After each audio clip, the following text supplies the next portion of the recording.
విదేశాల్లో మా బిడ్డలు ఉన్నారని సగర్వంగా చెప్పుకున్నారు.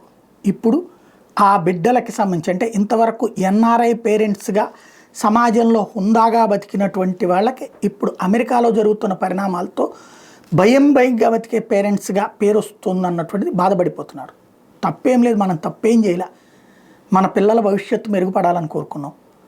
మన ఊరు కంటే పై ఊరు, ఆ ఊరు కంటే పై ఊరు, పక్క రాష్ట్రం, అవసరమైతే విదేశాలకు వెళ్ళైనా మనవాడు మంచి ఉద్యోగంలో ఉండాలి, మన అమ్మాయి మంచి ఉద్యోగంలో ఉండాలి, మన అబ్బాయో మన అమ్మాయో అక్కడ చదువుకుంటే అక్కడే ఉద్యోగాలు లభిస్తాయి అన్నటువంటి ఉద్దేశంతో పంపించాం. సరే, మన దేశంలో మనం ఈ పనులు చేసుకోవడానికి ఇబ్బంది, కానీ అక్కడ మనం మన పిల్లల్ని డిగ్నిటీ ఆఫ్ లేబర్ని ఎంకరేజ్ చేసాం. అంటే షాపింగ్ మాల్లో పనిచేసిన, మరుగుదొడ్లో పనిచేసిన, లేకపోతే దాన్ని ఏమంటారు పెట్రోల్ బంకులో పనిచేసిన ప్రోత్సహించాం. తప్పేం లేదు అది. దానివల్ల పిల్లలకి కష్టం కూడా తెలిసి వచ్చింది.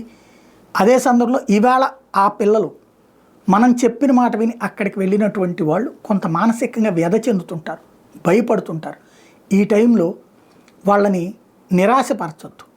ఏం పర్లేదమ్మా, నీకు ఇక్కడ మంచి లైఫ్ ఉంది, అక్కడ కాకపోతే ఇక్కడ దర్జాగా బతకచ్చు, అక్కడ ఇంకా అటు ఇటు నువ్వు సెటిల్ అవడానికి ₹1 కోటి ఖర్చు అవుద్దు అనుకుంటే ఆ ₹1 కోటి ఎక్కడ పడేస్తే మంచి వ్యాపారం చేసుకోవచ్చు. నువ్వేం కంగారు పడద్దు, చేసినంత వరకు చేసుకో, నీకు ఓపికన్నంత వరకు చెయ్యి, లేకపోతే ఇక్కడికి వచ్చేసి నువ్వు మంచిగా చదువు అక్కడ అబ్బట్లేదా వచ్చేసి నష్టమేం లేదు అని చెప్పండి. ఎందుకంటే ఆత్మహత్యల పరంపర ప్రారంభమైందంటే చాలా ప్రమాదకరం. మనకి ఇదొక వ్యసనం లాగా వచ్చేస్తుంది, ఇదొక వ్యాధిలాగా వైరస్ లాగా సోకేస్తుంది. కష్టంలో ఉన్నోడు నష్టంలో ఉన్నోడు మనం పోతే అన్నటువంటి రూట్లో ఆలోచించే ప్రమాదం ఉంటుంది. కాబట్టి అలా కాకుండా మన బిడ్డలు మంచి జీవితం ఆశించుకునేటటువంటి వాళ్ళు ఏం పర్లేదు ఇక్కడ లైఫ్ ఉంది అని చెప్పి ఎంకరేజ్ చేయండి తల్లిదండ్రులు.